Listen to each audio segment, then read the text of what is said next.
ओम श्री गणेशाय नमः। श्री शिव महापुराण रुद्र संहिता षष्ठी खंड 19वां अध्याय। इस अध्याय में हम जानेंगे कुबेर का काशीपुरी में आकर तप करना, तपस्या से प्रसन्न उमा सहित भगवान विश्वनाथ का प्रकट हो उसे दर्शन देना और अनेक वर प्रदान करना, कुबेर द्वारा शिव मैत्री प्राप्त करना। ब्रह्मा जी बोले, पहले पाद्म कल्प की बात है। मुझ ब्रह्मा के मानस पुत्र पुलस्त्य से विश्रवा का जन्म हुआ और विश्रवा के पुत्र वैष्णव कुबेर हुए। उन्होंने पूर्व काल में अत्यंत उग्र तपस्या के द्वारा त्रिनेत्रधारी महादेव की आराधना करके विश्वकर्मा की बनाई हुई इस अलकापुरी का उपभोग किया। उस कल्प के व्यतीत हो जाने पर मेघवाहन कल्प आरंभ हुआ। उस समय वह यज्ञ दत्त पुत्र कुबेर के रूप में अत्यंत कठोर तपस्या करने लगा। दीपदान मात्र से मिलने वाली शिव भक्ति के प्रभाव को जानकर शिव की चित्त प्रकाशिका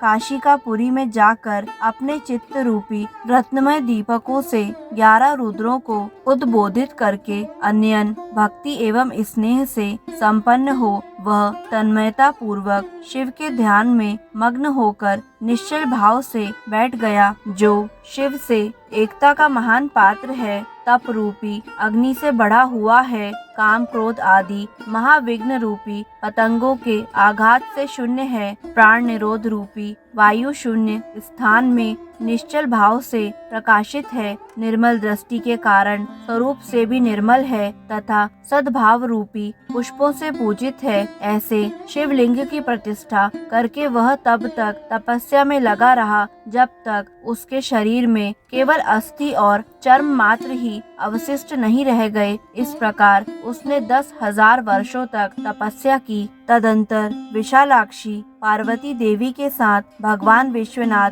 स्वयं प्रसन्न मन से अलकापुरी के स्वामी को देखकर, जो शिवलिंग में मन को एकाग्र करके ढूंढे वृक्ष की भांति स्थिर भाव से बैठे थे, बोले, हे अलकापते, मैं वर देने के लिए उद्धत हूँ, तुम अपने मन की बात कहो। उन तपोनिधि ने जब अपने नेत्रों को खोलकर देखा तो उन्हें उदित हो रहे 1000 किरणों वाले 1000 सूर्यों से भी अधिक तेजस्वी श्रीकंठ उमा वल्लभ भगवान चंद्रशेखर अपने सामने दिखाई दिए। उनके तेज से प्रतिहत हुए तेज वाले कुबेर चौंधिया गए और अपनी आँखों को बंद करके वे मन के लिए अगोचर देवेश्वर भगवान शंकर से कहने लगे कि हे नाथ, अपने चरणों को देखने के लिए मुझे दृष्टि सामर्थ्य प्रदान करें। हे नाथ, यही वर चाहता हूँ कि मैं आपका साक्षात दर्शन प्राप्त कर सकूं। हे ईश, अन्य वर से क्या लाभ है। हे शशि शेखर, आपको प्रणाम है।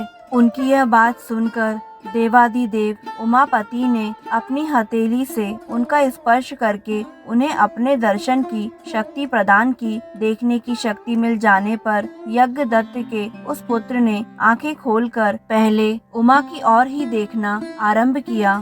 वह मन ही मन सोचने लगा, भगवान शंकर के समीप यह सर्वांग सुंदरी स्त्री कौन है? इसने मेरे तप से भी अधिक कौन सा तप किया है? यह रूप, यह प्रेम, यह सौभाग्य और यह असीम शोभा सभी अद्भुत है। वह ब्राह्मण कुमार बार बार यही कहने लगा। बार बार यही कहता हुआ जब वह क्रूर दृष्टि से उनकी ओर देखने लगा, तब पार्वती के अवलोकन से उसकी बाईं आंख फूट गई। तदंतर देवी पार्वती ने महादेव जी से कहा, हे प्रभु, यह दुष्ट तपस्वी बार बार मेरी ओर देखकर क्या बोल रहा है? आप मेरी तपस्या के तेज को प्रकट कीजिए। यह पुनः अपने दाहिने नेत्र से बार बार मुझे देख रहा है। निश्चित ही यह मेरे रूप, प्रेम और सौंदर्य की संपदा से ईर्ष्या करने वाला है। देवी की यह बात सुनकर भगवान शिव ने हंसते हुए उनसे कहा, हे उमे, यह तुम्हारा पुत्र है।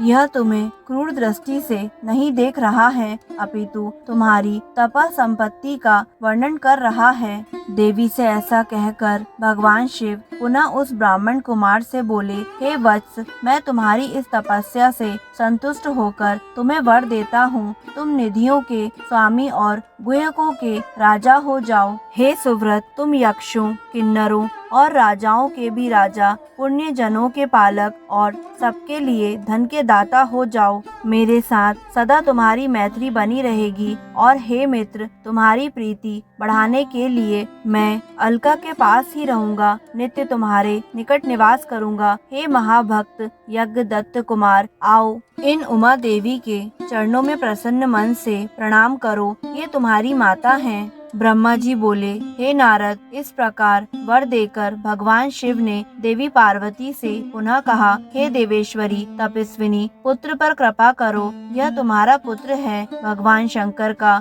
यह कथन सुनकर जगदम्बा पार्वती अति प्रसन्न चित्त से उस यज्ञदत्त कुमार से कहने लगी। देवी बोली, हे वत्स, भगवान शिव में तुम्हारी सदा निर्मल भक्ति बनी रहे। तुम्हारी बाईं आंख तो फूट ही गई, इसलिए एक ही पिंगल नेत्र से युक्त रहो। महादेव जी ने तुम्हें जो वर दिए हैं वे सब उसी रूप में तुम्हें सुलभ हो। हे पुत्र, मेरे रूप के प्रति ईर्ष्या करने के कारण तुम कुबेर नाम से प्रसिद्ध हो। इस प्रकार कुबेर को वर देकर भगवान महेश्वर पार्वती देवी के साथ अपने वैश्वेश्वर नामक धाम में चले गए। इस तरह कुबेर ने भगवान शंकर की मैत्री प्राप्त की और अलकापुरी के पास जो कैलाश पर्वत है वह भगवान शंकर का निवास हो गया। इस प्रकार श्री शिव महापुराण के अंतर्गत द्वितीय रुद्र संहिता के प्रथम खंड में षष्ठी उपाख्यान में कैलाश गमनोपाख्यान में कुबेर की शिव मैत्री वर्णन नामक 19वां अध्याय पूर्ण हुआ। दोस्तों, आगे आने वाले सभी अध्यायों को निरंतर सुनने के लिए हमारे YouTube चैनल आध्यात्मिक कथाएं को लाइक करें, सब्सक्राइब करें और बेल आइकन पर प्रेस करें ताकि आगे आने वाली सभी वीडियो की जानकारी आपको निरंतर मिलती रहे। धन्यवाद।